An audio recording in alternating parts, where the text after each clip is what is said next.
Marc était un homme capable de vous vendre la lune. Il avait le don de la parole, vous comprenez? Un sourire qui pouvait désarmer n'importe qui. Dans le monde de l'immobilier, il était roi.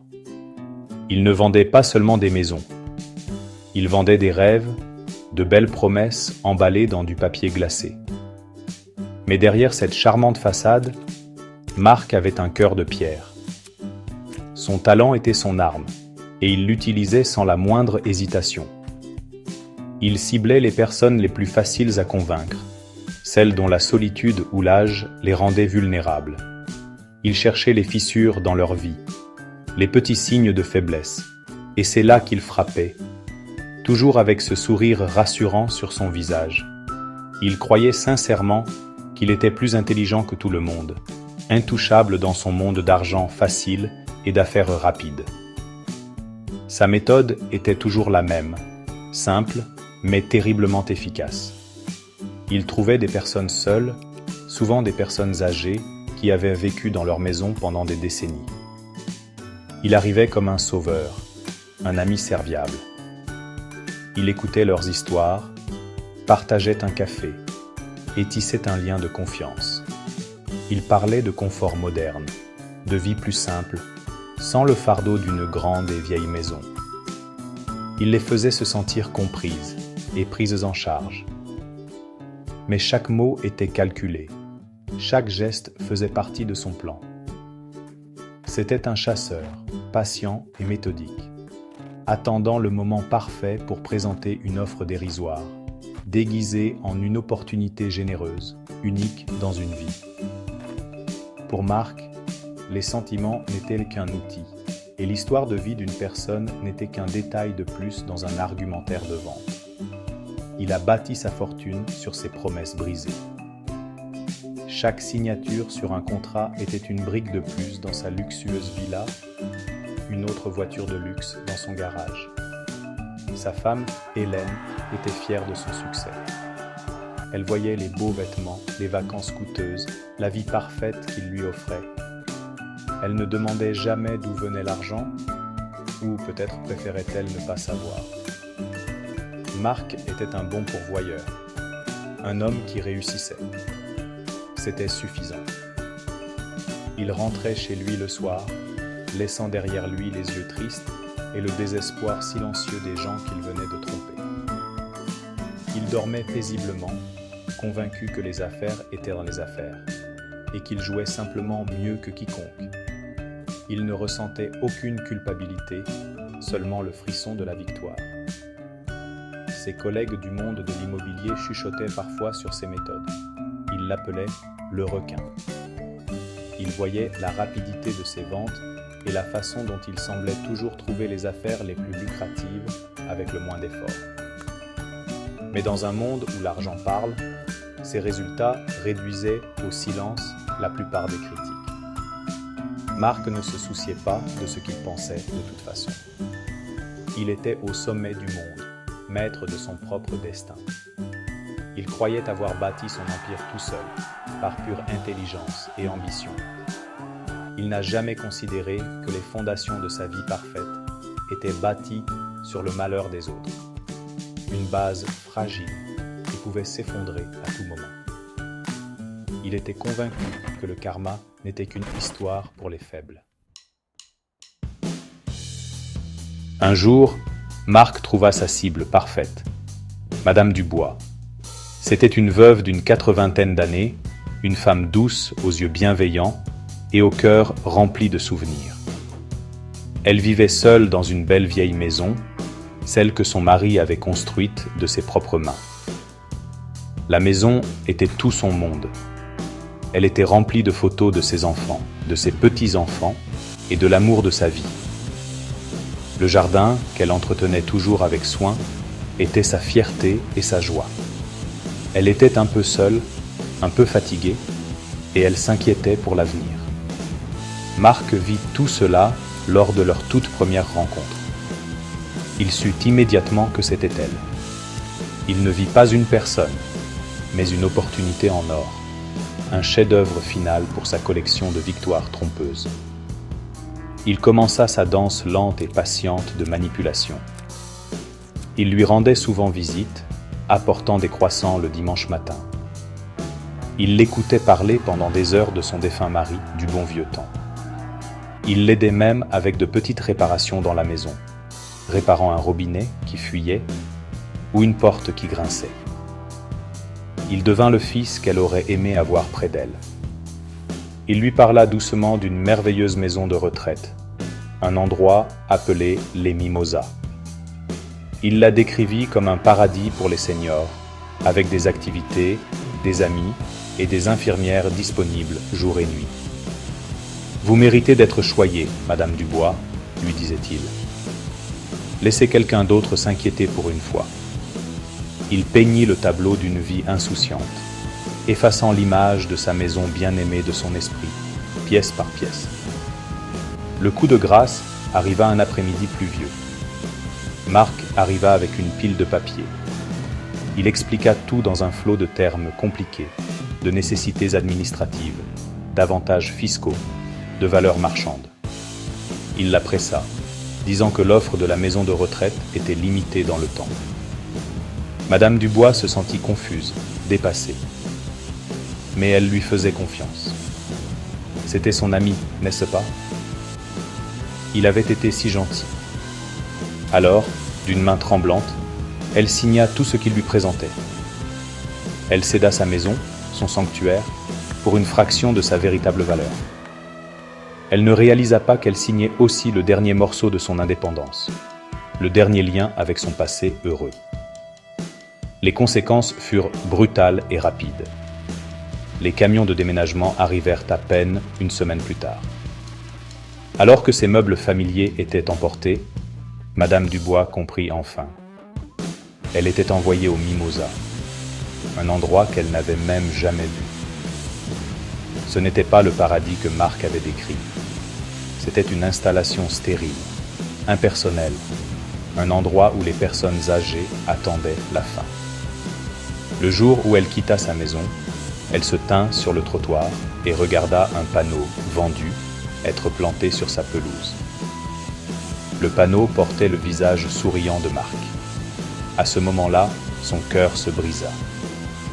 La trahison était une douleur physique, un vide froid qui s'installa profondément en elle. Sa vie, telle qu'elle la connaissait, était terminée. Marc n'avait pas seulement vendu sa maison, il lui avait volé son âme. Pendant un certain temps, la vie de Marc a continué son ascension. Il a vendu la maison de Madame Dubois avec un énorme profit et a célébré cela avec une fête somptueuse. Il se sentait invincible au sommet du monde. Mais le destin, semble-t-il, a une étrange façon de régler les comptes. L'univers a une mémoire, et il était sur le point d'envoyer à Marc la facture de toutes ses actions.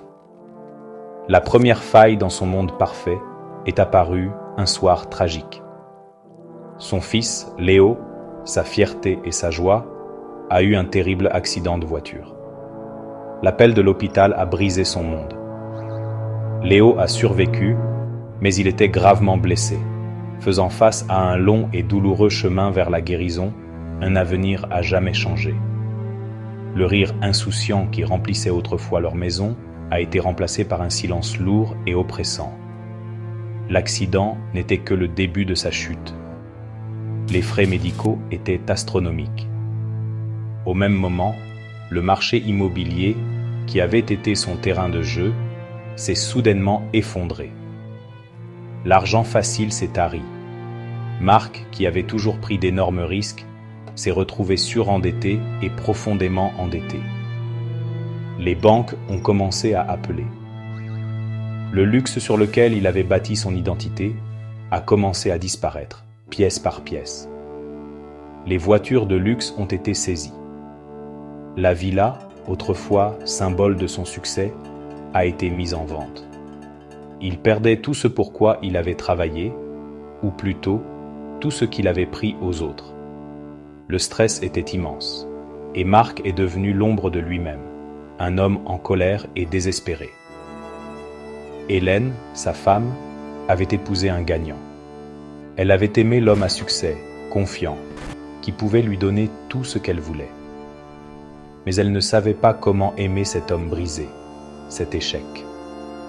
L'homme qui arpentait maintenant les sols la nuit, hanté par la ruine financière et le reproche silencieux dans les yeux de son fils. Les disputes sont devenues plus fréquentes, plus amères. Elle ne pouvait plus le regarder. Un jour, elle a fait ses valises et est partie, emmenant avec elle leur fils en convalescence. Elle lui a dit qu'elle ne pouvait pas vivre dans un monde de mensonges et d'échecs.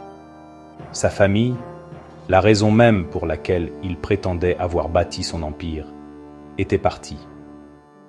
Marc était complètement seul.